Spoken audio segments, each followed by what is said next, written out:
Olá, tudo bem com você? Eu sou o professor João Cláudio Rufini, dou aula na Faculdade de Teologia. Quero te dar as boas-vindas já aqui nesse canal, que tem como intuito levar a profundidade do texto bíblico para você. Você que deseja de verdade saber o que o texto bíblico está apontando, o que ele está ensinando, você está no lugar certo. E hoje, de modo muito especial, nós estudaremos o texto de Marcos, capítulo 8, versículo 34 até o capítulo 9, versículo 1. Trata-se daquele momento no qual Jesus fala a respeito da implicação do chamado. E é um momento no qual Jesus fala aquela frase tão famosa: se alguém quiser me seguir, renuncie a si mesmo, tome a sua cruz e me siga. O que realmente está em jogo aqui?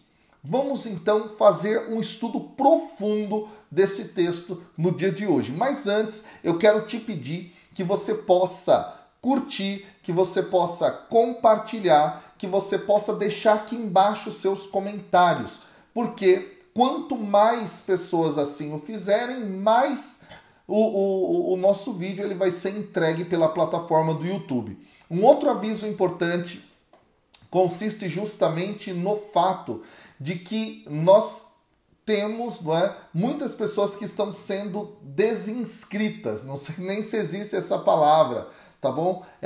As suas inscrições em vários canais estão sendo desativadas. Então é muito importante você dar uma olhadinha se você já está inscrito aqui nesse canal e se já colocou a ativação do sininho para receber as notificações. Porque o YouTube não está entregando para todo mundo assim aquilo que as pessoas se inscreveram e os sininhos e tal. Enfim, tá bom? Dá uma olhada aqui, isso é muito importante, porque todos os dias praticamente nós temos vídeo aqui no canal para explicar o texto bíblico do Evangelho diário, beleza?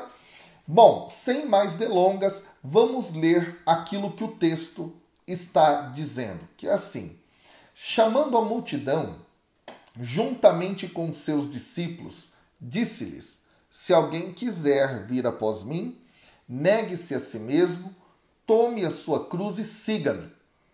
Pois aquele que quiser salvar a sua vida irá perdê-la, mas o que perder a sua vida por causa de mim e do Evangelho irá salvá-la. Com efeito, que aproveita ao homem ganhar o mundo inteiro e arruinar a sua vida?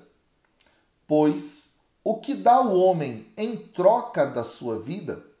De fato, aquele que nesta geração adúltera e pecadora se envergonhar de mim e de minhas palavras, também o Filho do Homem se envergonhará dele quando vier na glória do seu Pai com os anjos santos.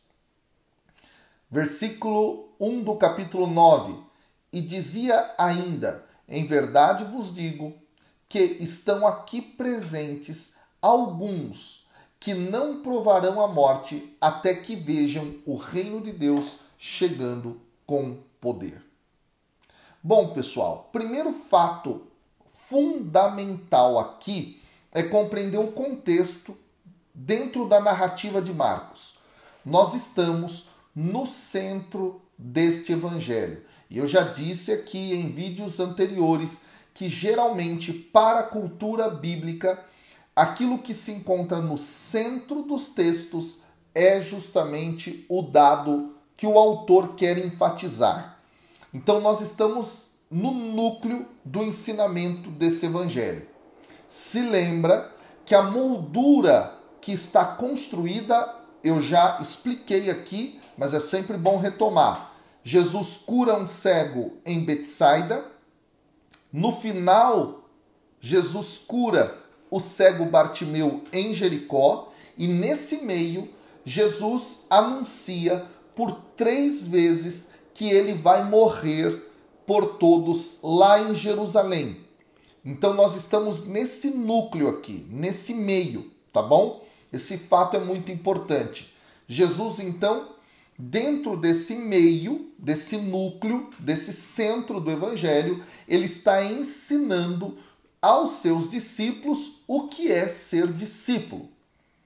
E aí nós temos, depois que Jesus ouviu a revelação da boca de Pedro, que ele é reconhecido como o Cristo, e depois que Jesus anunciou pela primeira vez que iria morrer, e depois de ter, inclusive, esse é o contexto, depois de ter, inclusive, repreendido Pedro, que não aceitava que Jesus fosse o Messias sofredor, agora então, na continuidade, Jesus vai justamente ensinar aos seus aquilo que de fato são as qualidades que o discípulo deve ter, as implicações do chamado. E aí, o primeiro requisito que é colocado por Jesus se apresenta no versículo 34, que começa assim: chamando a multidão juntamente com seus discípulos, disse-lhes: se alguém quiser vir após mim, negue-se a si mesmo. E aí continua. Bom, o que chama a atenção aqui agora é a plateia para a qual Jesus se dirige. Você deve se recordar que antes desse texto, Jesus ele estava conversando com os seus discípulos, tá bom? E ele, ao conversar, justamente faz a pergunta sobre o que as pessoas estavam pensando sobre quem ele era, tá bom? Então Jesus estava com seus discípulos. Agora ele chama a multidão. E esse fato é muito importante para nós. Por quê? Porque o ensinamento que ele vai dar serve justamente para distinguir aquele que é parte da multidão e aquele que é parte dos seus discípulos. Há uma diferença, e isso é muito importante. O Evangelho de Marcos, ele vai fazer justamente essa distinção. A multidão é aquela que segue o Senhor, que quer ver os sinais, que quer ver os milagres, que quer ver os prodígios, enfim, que é atraída, né, por Jesus e assim por diante, que querem ver as manifestações poderosas dele e assim por diante. O discípulo é diferente. O discípulo, ele é justamente aquele que quer aprender com o mestre.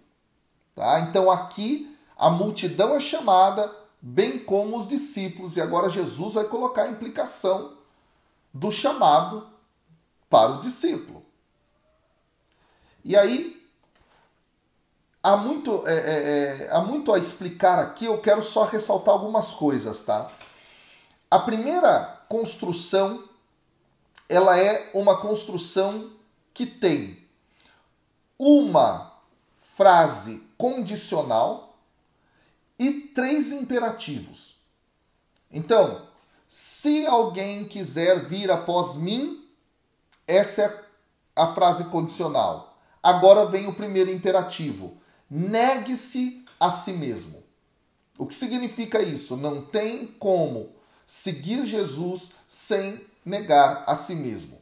Agora, o que é esse negar a si mesmo? Que em grego é a parnestai, o verbo. O que é isso? Tá? Primeiro dado fundamental. Esse negar a si mesmo não é uma disciplina ascética ou uma experiência espiritual ou ainda intelectual. Negar a si mesmo aqui é um ato concreto. E um ato concreto de seguir Jesus a partir das ações que ele realiza. E essas ações, muitas vezes, têm a ver justamente com o ato de amar o próximo de uma maneira radical. Esse dado é muito importante, pessoal, tá?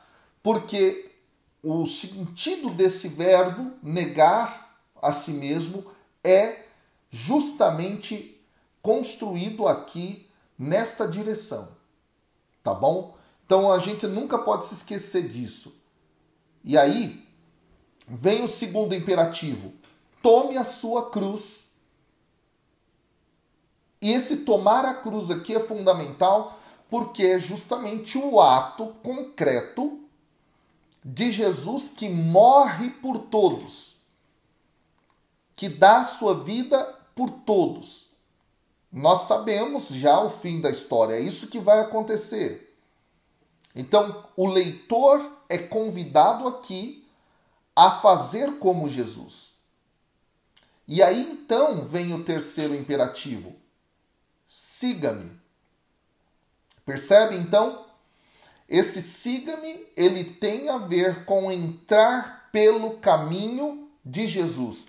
E eu já falei aqui em vídeos anteriores que o termo caminho, dentro desse evangelho, diz respeito a um processo aqui muito importante, que é esse processo de ir até o fim com Cristo e viver segundo Cristo o desafio do reino de Deus. Ok?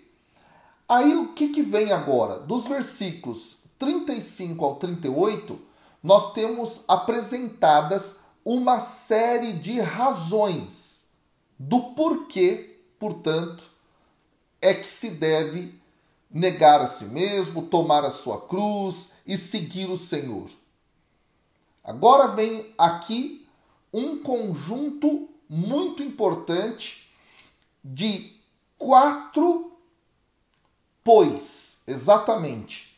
No texto em português, esse pois, que é uma partícula que liga o que veio antes com o que vem agora, em grego é gar. E em algumas traduções da Bíblia pode ser traduzido por porquê, tá bom? Ou também pelo pois. Aqui eu refiz um pouco a tradução do texto e coloquei esses pois para destacar. São 4 pois que vão aparecer. 4 vezes a partícula gar, tá bom? E aí, esse é justamente o sinal da razão, ou da causa, ou do porquê, tá bom? E aí nós temos o primeiro pois aparecendo. Pois aquele que quiser salvar a sua vida irá perdê-la. Eu vou te explicar algo aqui na língua grega. Quando eu estava preparando o material para fazer o vídeo, não é? Eu estava pensando como é que eu ia explicar, porque é um dado um pouco complexo. Em grego, esta construção, ela é uma construção que, além do gar, que é o pois, tem também uma outra partícula, que é justamente a partícula ean, que é uma partícula que está sempre utilizada em frases condicionais. Tá bom? Então, o que está em jogo aqui é uma construção que vai tanto dar a razão, o porquê que alguém deve viver aquilo que foi dito no versículo anterior, mas também quer expor que isso é uma condição. Então, uma tradução possível de ros, gar, ean, tele, tem, psiken, autu, sosai, seria justamente algo assim. Pois, se alguém quiser salvar a sua vida, irá perdê-la. Essa seria uma tradução interessante. Só que aqui, quando nós lemos em grego, quando essa partícula ean, que pode ser traduzida pelo se, o condicional aqui aparece, ela sempre vai apontar para justamente enfatizar, tá bom? O que vem depois. Então, quando o ean é utilizado, geralmente ele introduz uma situação na qual, dado A, necessariamente B virá como consequência. Então, com essa construção aqui, O que o autor quer mostrar para nós, ouvintes leitores, é que se nós quisermos salvar a nossa vida, certamente, com toda certeza, nós iremos perdê-la. Tá? Essa é a ênfase que o autor quer dar quando constrói desta forma na língua grega, pessoal. Só que aí há um outro ponto fantástico aqui. Aquilo que está traduzido com o termo vida em grego não é nem o termo zoé, nem o termo bios. É o termo psique. E psique é muitas vezes, tá, utilizado, claro, como uma figura de linguagem para a vida como um todo, mas nesse sentido aqui, a conotação que o autor quer dar é justamente a vida mais profundamente possível. Psique, nesse sentido, poderia ser até traduzido como alma. Então, pois se alguém quiser salvar a sua alma, tá certo? Certamente irá perdê-la. Essa é a visão que está posta aqui. O termo psique, que é a raiz de psicologia, né, psicoterapia, tá? Ela enfatiza justamente esse sentido mais profundo da vida. E é muito possível que o Marcos esteja utilizando o termo psique aqui nesse sentido mais profundo. Há que se colocar aqui o dado de que possivelmente essa é a compreensão de Marcos, porque correntemente, na época, os escritos extra-bíblicos, como o quarto Esdras, o segundo livro de Baruque, trazem o termo psique justamente com essa conotação da essência mesmo. Querendo, portanto, enfatizar aquilo que é o mais fundamental. Então, se perder a vida, tá bom? Aqui significa justamente perder absolutamente tudo, até no âmbito da eternidade. É muito forte a construção aqui na língua grega, pessoal. E aí o texto continua. Mas, e aí vem uma outra condição. Se alguém perder a sua vida por causa de mim e do evangelho, irá salvá-la. E aqui, mais uma vez, no condicional, aparece o ean. E lembra do que eu falei? Ean em grego é justamente aquela partícula que afirma que a partir de uma situação A, certamente vem a situação B. Há um vínculo, portanto, de duas situações. Então aqui o autor está dizendo assim: ei, se você de fato perder a sua vida por causa do Cristo, por causa do Evangelho, certamente você vai salvá-la. E lembrando que vida aqui é psique de novo. Se quiséssemos traduzir por alma para chegar nesse sentido mais profundo, é isso que o autor está querendo dizer. Aí o texto continua. No versículo 36 nós temos o segundo pois. E esse segundo pois, ele está construído assim: pois o que aproveita ao homem ganhar o mundo inteiro e arruinar a sua vida? O que nos chama a atenção aqui? O verbo aproveitar, o verbo ganhar e o verbo arruinar são verbos que estão dentro do campo semântico do comércio. Em português a gente não sente isso, em grego sim. Então, Esse é um vocabulário utilizado no dia a dia do mercado, da compra, da venda. E nesse sentido, o autor parece evocar a ideia justamente seguinte, de que nós estamos negociando a nossa psique, a nossa alma, a nossa vida eterna. Olha que coisa interessante aqui. Esse, pois, construído dessa forma, nos conduz justamente, pessoal, a pensar se nós de fato estamos fazendo isso. Como num mercado, trocando a nossa vida por qualquer bobeira. Que coisa fantástica esse texto. Coisa maravilhosa. Aliás, o verbo arruinar, que aparece aqui na língua grega, é um verbo espetacular. Porque arruinar tem a ver com perder tudo, é como uma falência.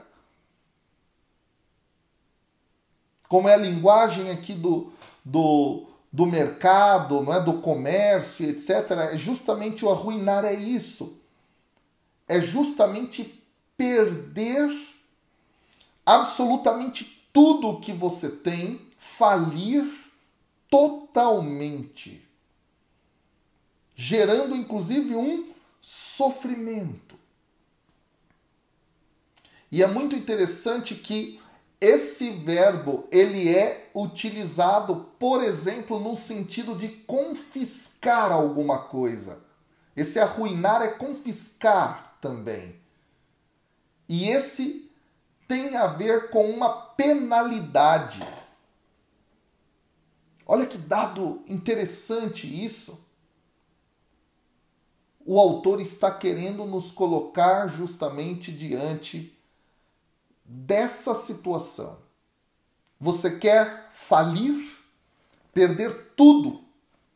Perder o mais importante, gerando em você sofrimento?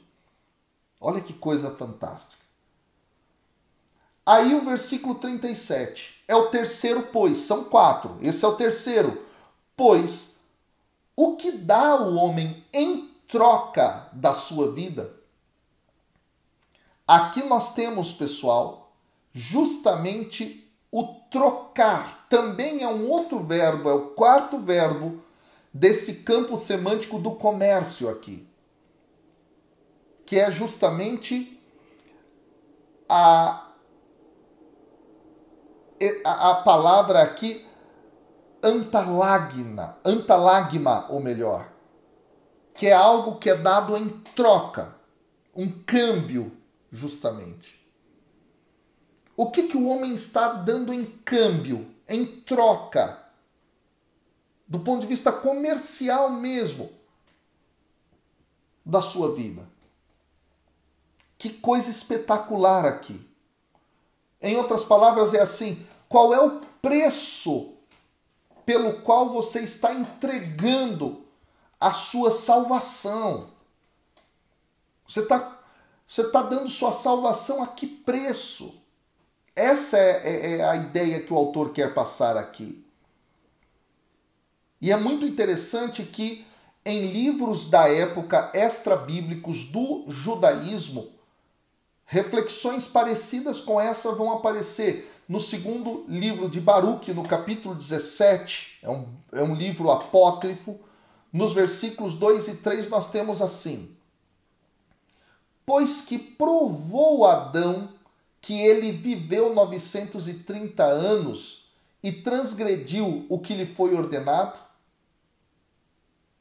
Portanto, a multidão de tempo que ele viveu não o beneficiou, mas trouxe a morte e cortou os anos daqueles que nasceram dele. Olha que dado interessante a reflexão do segundo livro de Baruque aqui, muito próxima, falando justamente sobre Adão, que viveu 930 anos, mas transgrediu e perdeu todo o benefício que ele tinha. No mesmo livro do segundo Baruque, no capítulo 51, nos versículos 15 e 16 está escrito assim, olha que dado interessante nesse livro apócrifo. Porque homens perderam a vida e pelo que os que estavam na terra trocaram a sua alma. Olha isso, gente. Aqui o texto está fazendo justamente essa reflexão. Por que preço se perdeu a sua alma, a sua vida na eternidade com Deus? Muito forte, não é?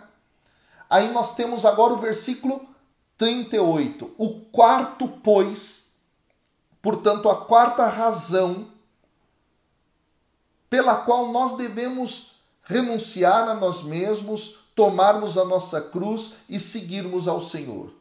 A quarta razão está assim: pois aquele que nesta geração adúltera e pecadora se envergonhar de mim e de minhas palavras, qual é o resultado? Também o Filho do Homem se envergonhará dele quando vier na glória de seu Pai com os santos anjos. Aqui, pessoal, há uma construção também utilizando justamente aquela construção anterior com o ean. Se lembram disso ou não? Aqui na língua grega, o que nós temos de novo é o rosgarean. O ean é aquele condicional que, posto condição A, certamente condição B virá. Só que aqui há algo ainda mais enfático. Por quê? No também o Filho do Homem, essa expressão, no também o Filho do Homem, em grego, se utiliza aqui o termo kai como um advérbio que dá ênfase ao que está sendo dito. O kai, deixa eu te explicar, é um pouco complexa a coisa aqui, porque esse texto é muito bem construído quando a gente lê no grego. Aí, para transmitir as ideias, a gente tem que descer um pouco as profundidades aqui. O termo kai é uma conjunção na língua grega, comumente traduzida por e. Então, se eu quisesse falar eu e você, eu falaria eu caí você. O cair significa, na maior parte das vezes, isso. Só que neste caso aqui, o cair, ele não é uma conjunção, ele é um advérbio. E o que é o advérbio? Aquilo que qualifica um verbo. E nesse sentido, o que está em jogo aqui é que quando ele é um advérbio, geralmente ele é uma partícula enfática, é para dar ênfase, para dar gravidade. E nós poderíamos expressar essa ideia mais ou menos assim: pois aquele que nesta geração adúltera e pecadora se envergonhar de mim, de minhas palavras, ei, escuta, o Filho do Homem, tal. Entenderam a ideia? O autor está enfatizando isso aqui. E nesse sentido, trata-se, portanto, de um resultado certo. Se a gente se envergonhar do Senhor e das suas palavras, meus irmãos, certamente nós também seremos colocados de lado, porque o próprio Senhor terá vergonha de nós. É muito forte esse texto, pessoal. E aí nós temos o texto terminando no versículo 1 do capítulo 9. E dizia ainda, essa expressão em Marcos ela é utilizada várias vezes justamente para fazer conexões entre duas partes, entre o que nós vimos até agora com o que vai ser dito neste momento. Em verdade vos digo que estão aqui presentes alguns que não provarão a morte até que vejam o reino de Deus chegando com poder. Aqui nós temos o em verdade em português. Em grego é amém. Amém é um termo hebraico que significa assim seja. E Jesus utiliza essa construção sempre, várias vezes sempre, né? Várias vezes, colocando o amém antes do que ele vai dizer. Ele é capaz de fazer isso. O assim seja de Jesus é antes. Ele não precisa dizer tudo primeiro para concluir com amém, porque ele tem autoridade. E aí, com essa ênfase, ele diz que estão aqui presentes alguns que não provarão a morte. Aqui, pessoal, possivelmente ele está falando de Pedro, de Tiago, de João, tá bom? Pessoas que estavam ali presentes naquele instante da fala dele e que não veriam a morte, mas veriam a sua glória. E lembra que a glória do Senhor será revelada a esses três que eu falei no capítulo 9, versículo 2, na transfiguração. Eles viram o Filho do Homem em poder na transfiguração. E aí é isso, até que vejam o reino de Deus chegando com poder. E o reino de Deus chegou com poder, eles viram isso. Quando a gente fizer aqui o comentário do texto da transfiguração, vai ficar muito mais claro o que eu estou dizendo nesse momento, tá bom? Mas vamos lá, gente. O que a gente conclui desse texto aqui? É um texto muito profundo, muito bem construído. Chegamos ao auge da narrativa de Marcos. Seguir Jesus é justamente tomar a cruz, negar a si mesmo, dar a vida pelo próximo, dar a vida pelos irmãos, e isso certamente vale muito mais a pena, mesmo que a gente morra pela causa do reino de Deus e do Evangelho, do que qualquer outra troca que a gente faça. É muito forte esse texto, pessoal. Pensa nisso. Morrer pelo Evangelho e por Cristo é muito melhor do que trocar, vender, negociar a alma, a salvação eterna por qualquer outra coisa desse mundo. Que Deus te abençoe. Até amanhã, com a graça de Deus. Valeu!